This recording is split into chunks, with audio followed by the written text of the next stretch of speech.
Hello everyone. আজ অনেক দিন পর বিকেলে রেডি হয়ে নিয়েছি, কারণ আমি আমার শাশুড়ি মা শ্বশুরমশাই তিনজন মিলে যাব এই প্রথমবার ঠাকুরনগর মেলাতে। হাঁটতে হাঁটতে চলে আসলাম অশোকনগর স্টেশনে এসে বুঝতে পারলাম মেলার জন্য এত ভিড়, এবং ট্রেনেও ব্যাপক ভিড়। কোনো রকম উঠে সিট পেয়েছিলাম, তারপরে হাবড়া ঢুকতে না ঢুকতেই আমি জানলার ধারে সিট পেয়ে যাই। আর জানলার ধারে সিট পেলে কার না মন ভালো থাকে। বাইরের দৃশ্যগুলো দেখছিলাম এবং সাথে দেখছিলাম সূর্যাস্ত দেখতে দেখতে পৌঁছে গেলাম আমাদের গন্তব্য ঠাকুরনগর।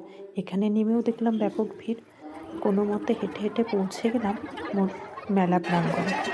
এসে মন্দিরে দেখলাম এখানে ভক্তদের ভিড়। কোনো মতে গিয়ে মন্দিরের ভিতরে দর্শন করে নিচে মোমবাতি এবং ধূপ দেখিয়ে পৌঁছে গেলাম কামনা সাগরে। সেখানে মনের কামনা সব জানিয়ে মেলার মধ্যে প্রবেশ করলাম।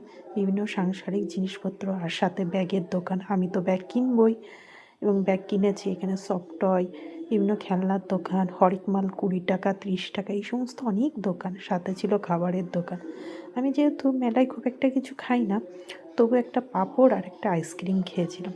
তারপরে ছিল বাচ্চাদের বিভিন্ন রাইড, যা দেখে খুব ইচ্ছা হচ্ছিল আমি একটু উঠি, কিন্তু বাচ্চা তো আর আমি নেই। আমি এখন বুড়ি হয়ে গেছি। না, এবার বাড়ি যাওয়ার পালা। টাটা।